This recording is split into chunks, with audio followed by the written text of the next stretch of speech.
بسم اللہ الرحمن الرحیم۔ آج کا ہمارا موضوع بہت ہی دلچسپ ہونے والا ہے اور آپ کے علم میں ایسے اضافے کا سبب بنے گا کہ شاید آپ کو ایسی ویڈیو انٹرنیٹ پر دوبارہ کبھی سننے کو نہ ملے۔ چنانچہ آج ہم آپ کے سامنے نبی اکرم صلی اللہ علیہ وسلم کے متعلق انبیاء سابقین کی پیشن گوئیوں پر مشتمل ان کی اپنی کتابوں سے حوالہ جات بیان کریں گے۔ چنانچہ نبی علیہ السلام کی نبوت کی دلیل میں سے ایک دلیل یہ ہے کہ آپ علیہ السلام کے متعلق گزشتہ انبیاء نے اپنی اپنی امتوں کو بشارتیں دی ہیں کہ آخر زمانے میں ایک کامل نبی ملک عرب میں مبعوث ہونے والا ہے،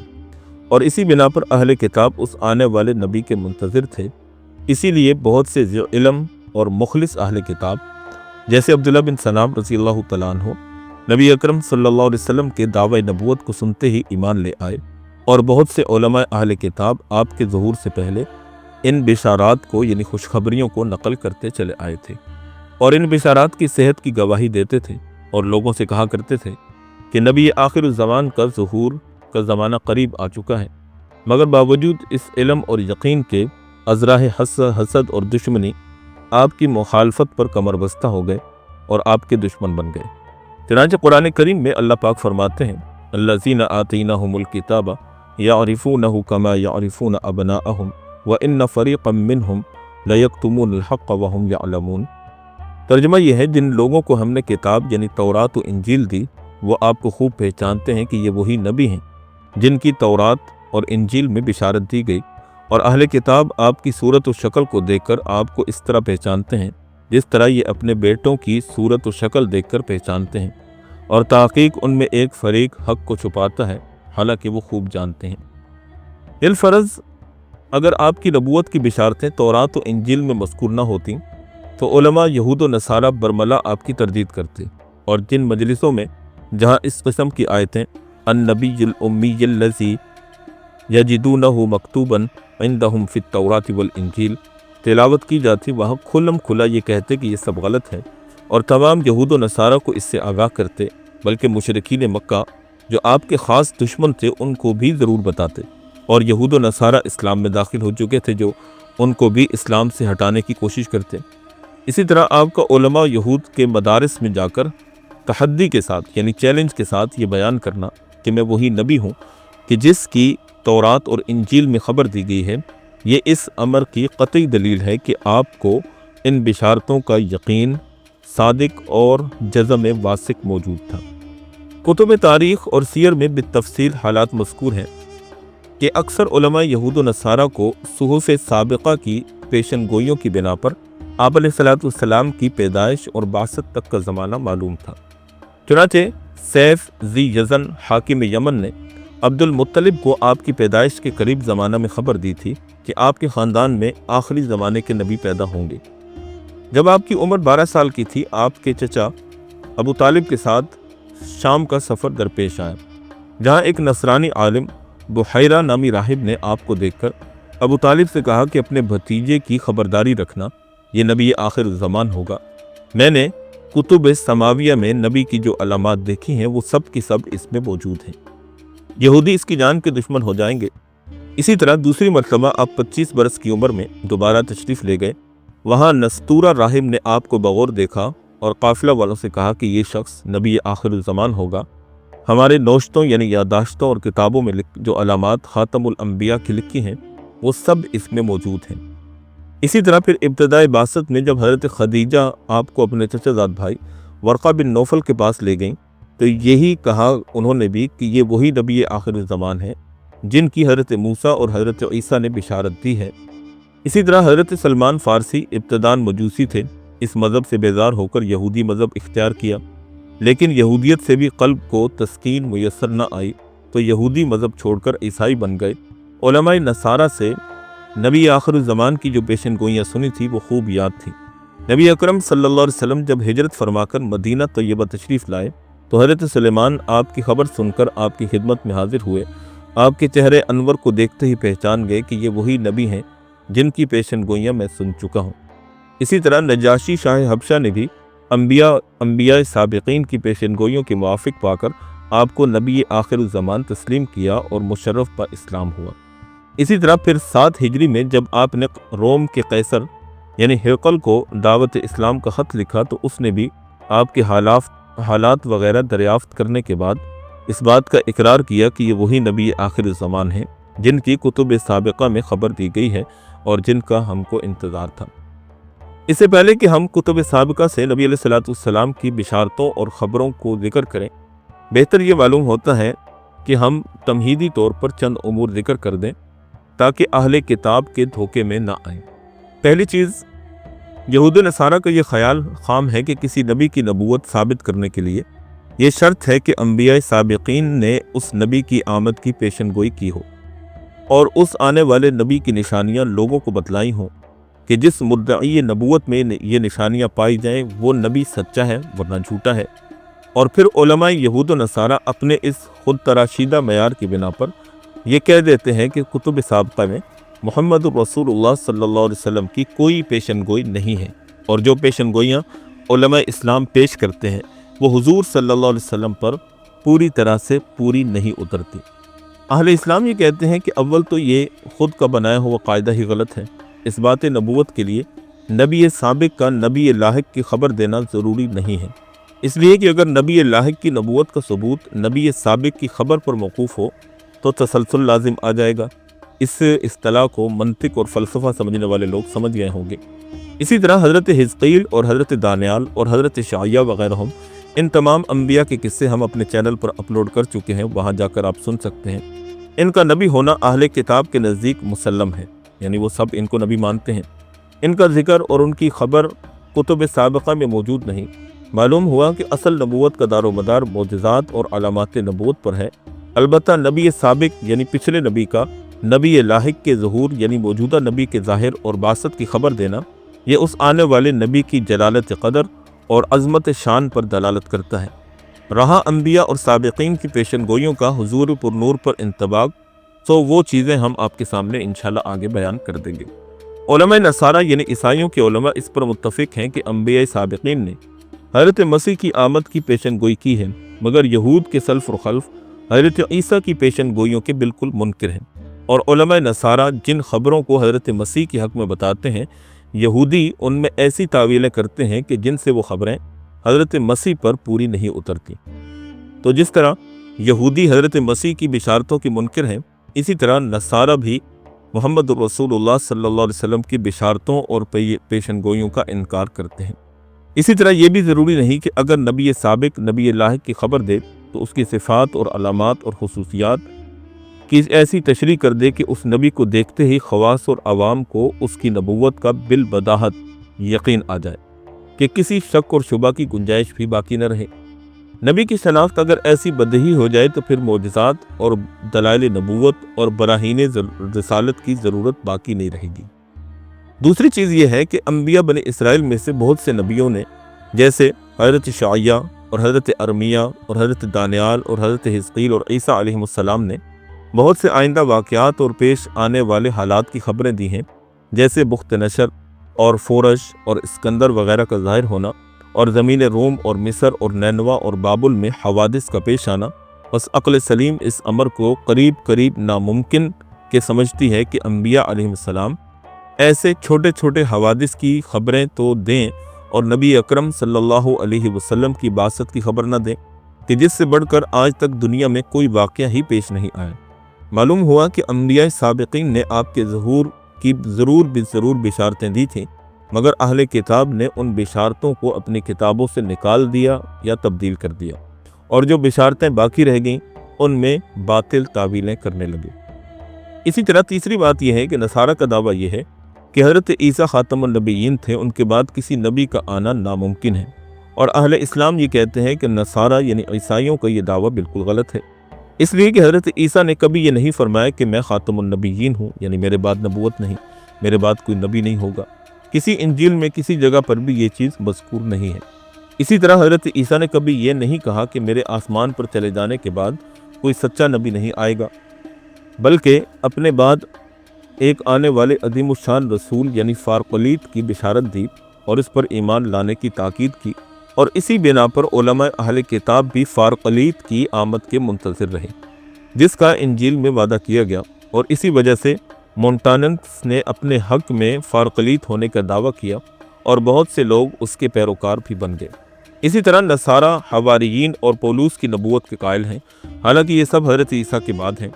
کتاب اعمال کی 11ویں باب میں لکھا ہے کہ انہی دنوں چند نبی یروشلم سے انطاکیہ میں آئے۔ ان میں ایک نے، جس کا نام اگبس تھا، کھڑے ہو کر روح کی ہدایت سے ظاہر کیا کہ تمام دنیا میں بڑا کال پڑے گا۔ یہ کلوڈس کیسر روم کے عہد میں واقعہ پیش آیا۔ یہاں سے صاف ظاہر ہوا کہ یروشلم سے انطاکیہ میں چند نبی آئے، جن میں سے ایک کا نام اگبس تھا، عربی نسخہ میں آغابوس تھا، اور یہ امر روز روشن کی طرح واضح ہے کہ یہ واقعہ حضرت عیسیٰ کے بعد کا ہے۔ بس جب ان کے بعد نبی ثابت ہو جائے تو حضرت عیسیٰ کا خاتم النبیین ہو جانا یہ قطعاً غلط بات ثابت ہوگی۔ اسی طرح انجیل متی کے 7ویں باب درس نمبر 15 میں حضرت مسیح کی تعلیم اور تنبیہ اس طرح مذکور ہے: جھوٹے مدعیان نبوت ظاہر ہوں گے اور میرے نام سے نبوت کا دعویٰ کریں گے، یعنی یہ کہیں گے کہ میں مسیح موعود ہوں، جیسا کہ قادیانی نے کہا۔ تم ان سے خبردار رہنا، وہ باطن میں پھاڑنے والے بھیڑیے ہیں۔ حضرت مسیح نے اس تعلیم میں یہ قید لگائی کہ میرے بعد جھوٹے مدعیان نبوت کے دھوکے میں نہ آنا، اور یہ نہیں فرمایا کہ میرے بعد کوئی نبی نہیں آئے گا، بلکہ یہ فرمایا کہ مدعیان نبوت کا امتحان کرو، سچے کی تصدیق کرو اور جھوٹے کی تکذیب کرو۔ چنانچہ یوحنا کے پہلے خط کے باب 4 میں ہے کہ اے عزیزو، ہر ایک روح کا یقین نہ کرو، بلکہ روحوں کو آزماؤ کہ وہ خدا کی طرف سے ہے یا نہیں، کیونکہ بہت سے جھوٹے نبی دنیا میں نکل کھڑے ہوئے ہیں۔ خلاصہ کلام یہ ہے کہ خود نصارہ کے ان نصوص سے یہ امر واضح ہو گیا کہ حضرت عیسیٰ خاتم النبیین نہیں تھے۔ چوتھا امر یہ ہے کہ نصارہ یہ کہتے ہیں کہ حضرت اسماعیل کی والدہ ایک کنیز اور باندی تھیں، اس لیے شرف اور رتبہ میں بنی اسماعیل بنی اسرائیل کے ہم پلہ اور برابر نہیں ہیں۔ چنانچہ اس کا جواب یہ ہے کہ اول تو یہودیوں کی معتبر روایات سے یہ ثابت ہے کہ حضرت ہاجرہ شاہ مصر فرعون کی بیٹی تھیں اور لونڈی اور باندی نہیں تھیں۔ تورات کے ایک معتبر مفسر شلوملو اسحاق کتاب پیدائش باب 16 کی آیت اول کی تفسیر میں لکھتا ہے، جس کا ترجمہ یہ ہے: جب اس نے رقیون شاہ مصر نے سارہ کی وجہ سے کرامات کو دیکھا تو کہا کہ میری بیٹی کا اس کے گھر میں لونڈی ہو کر رہنا دوسرے کے گھر میں ملکہ ہو کر رہنے سے بہتر ہے۔ چنانچہ اس بات سے معلوم ہوا کہ حضرت ہاجرہ دراصل کنیز اور لونڈی نہیں تھی، بلکہ فرعون مصر کی بیٹی تھی، جس کو بادشاہ نے حضرت سارہ رضی اللہ تعالی عنہا کی خدمت کے لیے دیا تھا۔ بادشاہ نے جب حضرت سارہ کی کرامتیں دیکھی تو اس کو یقین ہو گیا کہ یہ سارہ اور اس کا شوہر ابراہیم خدا کا مقبول اور برگزیدہ بندہ ہے، اس لیے اس نے حضرت سارہ کا بہت اعزاز اور اکرام کیا، حتیٰ کہ اپنی بیٹی ہاجرہ کو حضرت ابراہیم علیہ السلام کی زوجیت کے لیے دے دیا، تاکہ اس زمانہ کے رسم و رواج کے مطابق دوسری بیوی پہلی بڑی بیوی کی خدمت گزار بن جائے۔ دوسرا یہ کہ محض کنیز ہونا کوئی عیب نہیں۔ حضرت یوسف کو غلام بنا کر فروخت کر دیا گیا، خاص کر جبکہ تورات میں 2 عہد لکھے گئے ہیں، ایک عہد اسماعیلی اور ایک عہد اسحاقی، اور اللہ تعالیٰ نے دونوں کے حق میں حضرت ابراہیم سے برکت دینے کا وعدہ فرمایا، اور حضرت ابراہیم سے حضرت اسماعیل کے حق میں برکت اولاد اور امت عظیم کا وعدہ کتاب تکوین اور باب صوم کتاب الاعمال سے بالکل واضح ہے کہ بنی اسماعیل میں سے ایک عظیم الشان نبی ظاہر ہوگا۔ خدا تعالیٰ کے وعدہ برکت کا ذکر نہ کرنا اور وہمی اور خیالی عیوب کا زبان سے نکالنا عقلاً، نقلاً اور اخلاقاً معیوب چیز ہے۔ چنانچہ ان تمہیدی امور کو جان لینے کے بعد اب ہم آتے ہیں ان بشارات کی طرف جو کہ تورات، زبور اور انجیل یعنی نیو ٹیسٹمنٹ کے اندر بھی آج کل موجود ہیں۔ سب سے پہلی بشارت تورات کے سفر استثناء کے باب نمبر 18 کی آیت نمبر 18 ہے۔ چنانچہ اس کا ترجمہ یہ ہے: اور خداوند نے مجھ سے کہا، انہوں نے جو کچھ کہا سو اچھا کہا، میں ان کے لیے ان کے بھائیوں میں تجھ سا نبی برپا کروں گا اور اپنا کلام اس کے منہ میں ڈالوں گا، اور جو کچھ اسے فرماؤں گا وہ سب ان سے کہے گا، اور ایسا ہوگا کہ جو کوئی میری باتوں کو جنہیں وہ میرا نام لے کر کہے گا نہ سنے تو میں اس کا حساب اس سے لوں گا۔ لیکن وہ نبی جو ایسی گستاخی کرے، کوئی بات میرے نام سے کہے جس کے کہنے کا میں نے اسے حکم نہیں دیا، اور معبودوں کے نام سے کہے تو وہ نبی قتل کیا جائے۔ اور اگر تو اپنے دل میں کہے کہ میں کیوں کر جانوں کہ یہ بات خداوند کی کہی ہوئی نہیں، تو جان رکھ کہ جب نبی خداوند کے نام سے کچھ کہے اور وہ جو اس نے کہا ہے واقع نہ ہو تو وہ بات خداوند نے نہیں کہی۔ اہل اسلام یہ کہتے ہیں کہ یہ بشارت حضور صلی اللہ علیہ وسلم کے لیے ہے۔ یہودیوں کا یہ خیال ہے کہ یہ بشارت یوشع علیہ السلام کے لیے ہے، اور نصارہ یہ کہتے ہیں کہ یہ حضرت عیسیٰ علیہ السلام کے لیے ہے۔ لیکن حق یہ ہے کہ اس بشارت کا مصداق نبی اکرم صلی اللہ علیہ وسلم کے علاوہ کوئی نہیں ہو سکتا، اس لیے کہ بشارت اس نبی کے ظہور کی ہے جو موسیٰ علیہ السلام کے مماثل یعنی ان کے مثل ہو، اور بنی اسرائیل میں سے نہ ہو بلکہ بنی اسرائیل کے بھائیوں یعنی بنی اسماعیل میں سے ہو۔ اور پھر اس بشارت میں آنے والے نبی کی صفات کا ذکر ہے، اس لیے اہل اسلام کہتے ہیں کہ نبی اکرم صلی اللہ علیہ وسلم ہی ان بشارات کے اولین مصداق ہیں۔ چنانچہ پہلا امر یہ ہے کہ اس بشارت میں یہ مذکور ہے کہ میں ان کے یعنی بنی اسرائیل کے بھائیوں میں سے تجھ سا ایک نبی برپا کروں گا۔ اس سے صاف ظاہر ہے کہ یہ نبی بنی اسرائیل میں سے نہیں ہوگا، اس لیے کہ یہ خطابات ایک دو شخص کے ساتھ مخصوص نہ تھے بلکہ بنی اسرائیل کے تمام اسباط یعنی قبیلوں اور گروہوں کو تھے، لہذا اس خطاب کو مخاطب مجموع قوم بنی اسرائیل ہوگی، اور مطلب یہ ہوگا کہ اس پوری قوم بنی اسرائیل کے بھائیوں میں سے تیرے مانند ایک نبی برپا کروں گا، جو اس امر کی صاف دلیل ہے کہ یہ نبی بنی اسرائیل میں سے نہ ہوگا، اس لیے کہ اگر یہ نبی بنی اسرائیل میں سے ہوتا تو یہ فرماتے کہ خود تم میں سے ایک نبی پیدا ہوگا۔ چنانچہ اس سے یہ بات ثابت ہوئی کہ موسیٰ علیہ السلام کا تمام بنی اسرائیل کو بلا کسی تخصیص کی یہ خطاب فرمانا کہ وہ نبی موعود تمہارے بھائیوں میں سے ہوگا، اس امر کی واضح دلیل ہے کہ وہ نبی موعود بنی اسرائیل کے بھائی ہیں۔ عیسائی کہتے ہیں کہ بنی اسرائیل کے بھائیوں سے خود بنی اسرائیل ہی مراد ہیں، مگر یہ بات بالکل غلط اور خلاف عقل ہے اور ساری دنیا کی لغت کے خلاف ہے۔ جب یہ کہا جائے کہ زید کے بھائی تو زید ان بھائیوں میں داخل نہ ہوگا بلکہ بھائیوں کے علاوہ ہوگا، کیونکہ مضاف الیہ بالاتفاق عقلا مضاف سے خارج ہوتا ہے۔ کسی شخص اور اس کی اولاد کو دنیا کے کسی محاورہ میں بطریق حقیقت یہ نہیں کہا جا سکتا کہ یہ اس کے بھائی ہیں۔ چنانچہ بنی اسرائیل کے بھائیوں سے بنی اسرائیل کی اولاد مراد لینا سراسر نادانی اور جہالت ہے، اور محاورہ میں تو یہ کہا جا سکتا ہے کہ زید بنی تمیم کا بھائی ہے، اور ہود قوم عاد کے بھائی ہیں، اور صالح سمود کے بھائی ہیں، یعنی اس قوم کے ایک فرد ہیں، لیکن یہ نہیں کہا جا سکتا کہ قوم عاد کے بھائی ہیں، اور سمود کے بھائی ہیں، بنو تمیم کے بھائی ہیں، یا بنو ہاشم کے بھائی ہیں۔ اسی طرح یہ کہنا کہ بنی اسرائیل کے بھائی ہیں سراسر نادانی اور جہالت پر مبنی ہے، اور یہ کہنا کہ بنی اسرائیل کے بھائیوں سے ان کی نسل اور اولاد مراد ہے، یہ سراسر حماقت والی بات ہے۔ اسی طرح کتاب پیدائش کے 16ویں باب درس نمبر 13 میں بنی اسرائیل کے مقابلے میں حضرت اسماعیل اور ان کی اولاد کا ذکر کچھ یوں ہے: وہ اپنے سب بھائیوں کے سامنے بود و باش اختیار کرے گا، اور تورات سفر پیدائش کے 25ویں باب درس نمبر 18 میں ہے کہ اسماعیل اپنے سب بھائیوں کے سامنے مر گیا۔ بس ان دونوں جگہ بنی اسرائیل کے بھائیوں سے بالاتفاق بنی عیس اور بنی اسرائیل مراد ہیں، اور یہ امر بالاتفاق یہود و نصارہ ثابت ہے کہ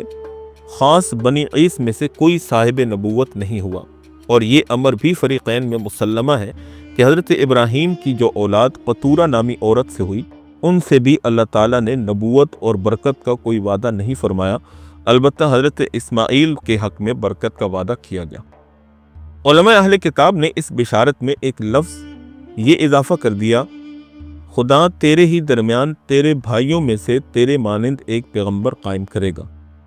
چنانچہ دیکھیے اسی باب کا درس نمبر 15، تاکہ یہ بشارت نبی اکرم صلی اللہ علیہ وسلم پر صادق نہ آئے۔ جاننا چاہیے کہ لفظ تیرے ہی درمیان سے بعد میں بڑھایا گیا ہے۔ دلیل اس تحریف کی یہ ہے کہ تورات سفر استثناء باب نمبر 18 درس 18 میں اللہ تعالیٰ کی طرف سے موسیٰ علیہ السلام کو خطاب میں الفاظ یہ ہیں: میں ان کے لیے ان کے بھائیوں میں سے تجھ سا ایک نبی برپا کروں گا۔ اس میں تیرے ہی درمیان سے کا لفظ مذکور نہیں، اور عجیب بات ہے کہ کتاب الاعمال باب نمبر 3 آیت نمبر 22 میں اس خبر کا ذکر آیا ہے، مگر تیرے درمیان کا لفظ وہاں پر بھی نہیں ہے۔ اسی طرح حضرت مسیح کے حوارین نے جہاں کہیں بھی اس کلام کو نقل کیا ہے، اس میں یہ جملہ یعنی کہ تیرے ہی درمیان سے کبھی بھی ذکر نہیں کیا۔ چنانچہ اس سے پتہ چلتا ہے کہ یہ جملہ الحاقی ہے، یعنی بعد میں شامل کیا گیا ہے۔ اگر بالفرض تھوڑی دیر کے لیے تسلیم کر لیے جائے کہ یہ جملہ الحاقی نہیں ہو سکتا، تو اس کی مراد یہ ہو کہ تیرے درمیان سے یعنی خدا پرستوں کی نسل سے، مطلب یہ ہے کہ وہ حضرت ابراہیم حنیف کی نسل سے ہوگا۔ چنانچہ دوسری بات یہ ہے کہ اس بشارت میں مذکور ہے کہ تیرے مانند ایک نبی برپا کروں گا، اور ظاہر ہے کہ موسیٰ علیہ السلام کی مانند نہ یوشع علیہ السلام ہے اور نہ ہی عیسیٰ علیہ السلام، اس لیے کہ دونوں حضرات بنی اسرائیل میں سے ہیں۔ اور تورات سفر استثناء اس کے 34ویں باب درس سے دہم یعنی 10ویں درس میں ہے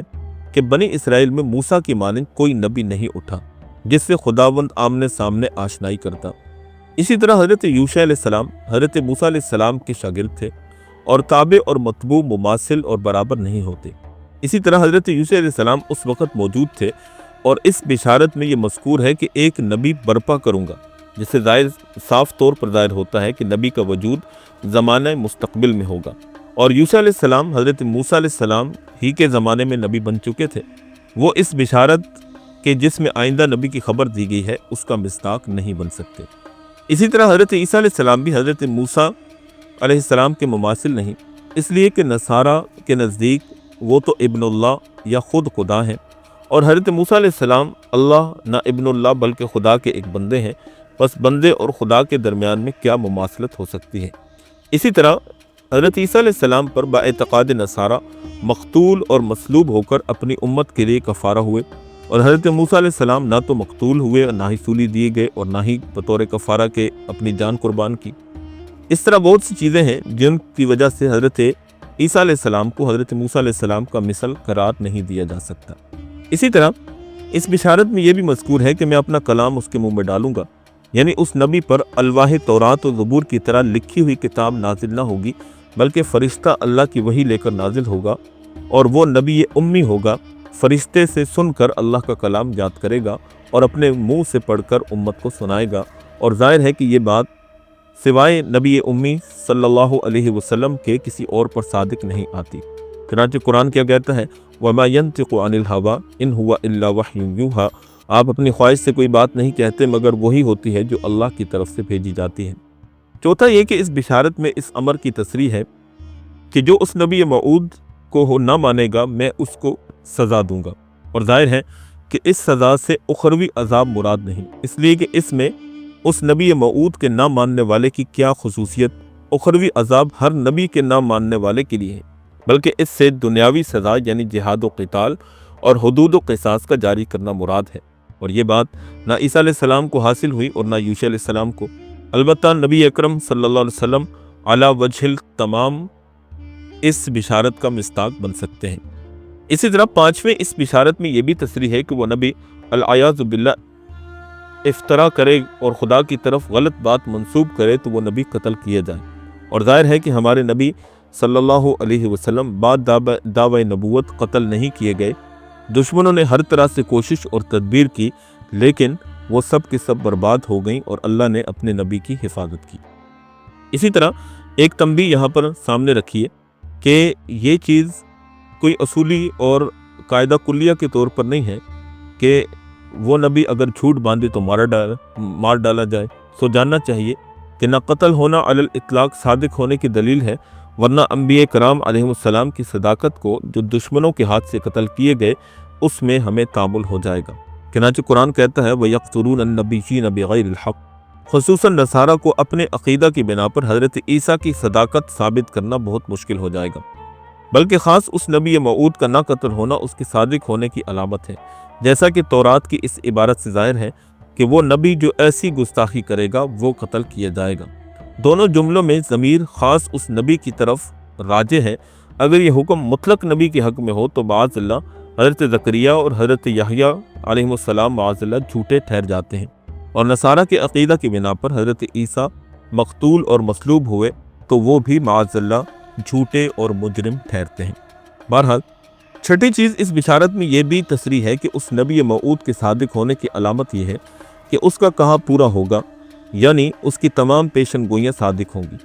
سو الحمدللہ اس صادق و مصدوق کی کوئی پیشن گوئی آج تک ذرہ برابر بھی غلط ثابت نہ ہوئی، اور ہم پورے دعوے کے ساتھ ببانگ دوہل اعلان کرتے ہیں کہ قیامت تک کوئی حاسد اس صادق و مصدوق کی کسی پیشن گوئی کو غلط ثابت نہیں کر سکتا۔ اور یہ وصف نبی اکرم صلی اللہ علیہ وسلم میں ایسا واضح تھا کہ آپ کے دشمنوں اور حاسدوں کو بھی بجز صادق اور امین کہنے کے کوئی چارہ کار نظر نہیں آتا تھا۔ ساتویں بات یہ ہے کہ کتاب الاعمال باب صوم آیت 17 کے پڑھنے سے صاف معلوم ہوتا ہے کہ وہ نبی منتظر حضرت عیسیٰ اور ایلیاء علیہ السلام بلکہ تمام انبیاء کے علاوہ ہیں۔ چنانچہ وہ عبارت کچھ یوں ہے: اب اے بھائیوں، میں جانتا ہوں کہ تم نے یہ نادانی سے کیا جیسے تمہارے سرداروں نے بھی، پر جن باتوں کی خدا نے اپنے سب نبیوں کی زبان سے آگے خبر دی تھی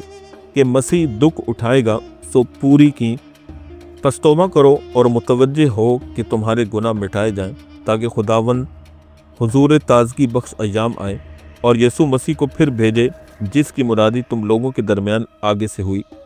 ضرور ہے کہ آسمان اسی لیے رہے اس وقت تک سب چیزیں جن کا ذکر خدا نے ان سب پاک نبیوں کی زبانی شروع سے کیا اپنی حالت پر آئیں، کیونکہ موسیٰ نے باپ دادوں سے کہا، خداوند جو تمہارا خدا ہے تمہارے بھائیوں میں سے تمہارے لیے ایک نبی تیری مانند اٹھائے گا، جو کچھ وہ کہے گا اس کی سب سنو۔ وہ ایسا ہوگا کہ ہر نفس کے جو اس نبی کی نہ سنے وہ قوم سے نیست کیا جائے گا، بلکہ سب نبیوں نے سموئیل سے لے کر پچھلوں تک جتنوں نے کلام کیا ان دونوں کی خبر دی ہے۔ تم نبیوں کی اولاد اور اس عہد کے جو خدا نے باپ دادوں سے باندھا ہے، جب ابراہیم سے کہا کہ تیری اولاد سے دنیا کے سارے گھرانے برکت پائیں گے۔ اس عبارت میں اول حضرت مسیح علیہ السلام کی بشارت ہے اور ان کی اس تکلیف کا جو ان کو علی زعم یہود لعنہم اللہ سے پیش آئی ذکر ہے، اور ان کے نزول من السماء کا تذکرہ ہے، اور اس کے بعد اس نبی کی بشارت کا ذکر ہے جس کے متعلق حضرت موسیٰ علیہ السلام نے بنی اسرائیل سے مخاطب ہو کر فرمایا کہ خداوند عالم تمہارے بھائیوں یعنی بنی اسماعیل میں ایک نبی بھیجنے والا ہے،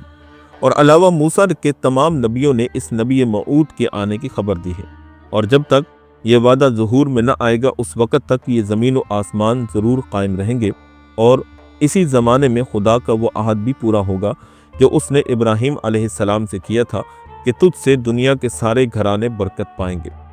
غرض یہ کہ حضرت مسیح کی بشارت کا ذکر کر کے یہ کہنا سو پوری کی، اور جس نبی کی موسیٰ اور ابراہیم اور تمام انبیاء علیہ السلام نے بشارت دی، اس کے انتظار کو ان الفاظ سے ظاہر کرنا کہ ضرور ہے کہ آسمان اس کے لیے رہے کہ اس وقت تک سب چیزیں کہ جن کا ذکر خدا نے اپنے سب پاک نبیوں کی زبانی شروع سے کیا ہے اپنی حالت پر آئیں۔ اس امر کی صاف دلیل ہے کہ یہ نبی مبشر اور رسول منتظر ان تمام انبیاء اور رسل کے علاوہ ہیں جو حضرت موسیٰ سے لے کر حضرت عیسیٰ تک گزرے ہیں، لہذا اس بشارت کا مصداق حضرت موسیٰ سے حضرت عیسیٰ کے زمانے تک کوئی نبی نہیں ہو سکتا۔ چنانچہ حضرت یوشع یا حضرت مسیح بن مریم علیہ السلام کو اس بشارت کا مصداق قرار دینا صحیح نہیں ہو سکتا۔ چنانچہ اسی طرح انجیل یوحنا باب اول کی 19ویں آیت میں ہے، جب یہودیوں نے یروشلم سے کاہنوں اور لاویوں کو بھیجا کہ اس کو پوچھیں کہ تو کون ہے، اور اس نے اقرار کیا اور انکار نہ کیا بلکہ اقرار کیا کہ میں مسیح نہیں، تب انہوں نے اس سے پوچھا کہ تو اور کون ہے؟ کیا تو الیاس ہے؟ اس نے کہا کہ میں نہیں ہوں۔ پس آیا تو وہ نبی ہے؟ اس نے جواب دیا نہیں۔ اس سے صاف ظاہر ہے کہ حضرت مسیح اور ایلیاء علیہ السلام کے سوا بھی ایک اور نبی کا انتظار تھا، اور وہ نبی ان کے نزدیک ایسا معروف تھا کہ اس کے نام ذکر کرنے کی بھی مسیح اور حضرت ایلیاء کے نام کی طرح حاجت نہ تھی، بلکہ فقط وہ نبی کا اشارہ ہی ان کے لیے کافی تھا۔ چنانچہ اگر حضرت مسیح علیہ السلام ہی اس بشارت کے مصداق تھے تو پھر ان کو انتظار کس کا تھا؟ وہ نبی جس کا ان کو انتظار تھا وہ ہمارے نبی صلی اللہ علیہ وسلم، اور اسی وجہ سے کہ اہل کتاب نبی اکرم صلی اللہ علیہ وسلم کے لیے وہ نبی کا لفظ استعمال کرتے تھے، اس لیے ہمیشہ سے اہل اسلام نبی اکرم صلی اللہ علیہ وسلم کو حضرت صلی اللہ علیہ وسلم بعینہ ہی وہ نبی کا ترجمہ ہے۔ اسی طرح انجیل یوحنا باب ہفتم کی آیت نمبر 40 سے بھی یہی معلوم ہوتا ہے کہ وہ نبی موعود حضرت عیسیٰ علیہ السلام کے علاوہ ہیں۔ چنانچہ انجیل میں ہے، تب ان لوگوں میں سے بہتروں نے یہ سن کر کہا فی الحقیقت یہی وہ نبی ہے، اور انہوں نے کہا کہ یہ مسیح ہے۔ چنانچہ یہ ہم نے آپ کے سامنے وہ آیات اور وہ پیشن گوئیاں بیان کی جو نبی اکرم صلی اللہ علیہ وسلم کے متعلق تورات اور انجیل کے اندر مذکور ہیں۔ اگر آپ کو یہ ویڈیو پسند آئی تو ہمیں کمنٹ سیکشن میں ضرور بتائیے گا کہ ہم اس کا دوسرا پارٹ آپ کے سامنے لے کر حاضر ہوں یا نہ ہوں۔ اس پر بہت سے پارٹ بن سکتے ہیں اور اس کے متعلق بہت سی تفصیلی ویڈیوز آپ کے سامنے آ سکتی ہیں۔ آپ ہمیں کمنٹ سیکشن میں ضرور بتائیے گا کہ ہم اس کا دوسرا پارٹ آپ کے سامنے پیش کریں یا نہ کریں۔ اگر آپ کے کمنٹس میں اس کا اصرار آیا تو ہم اس کا دوسرا حصہ بھی آپ کے سامنے ضرور پیش کریں گے۔ امید ہے کہ آپ کو ہماری یہ ویڈیو پسند آئی ہوگی۔ اگر آپ کو پسند آئی ہو تو ہمارے چینل کو سبسکرائب ضرور کر دیجیے گا اور اپنے دوستوں احباب میں شیئر بھی کیجیے گا۔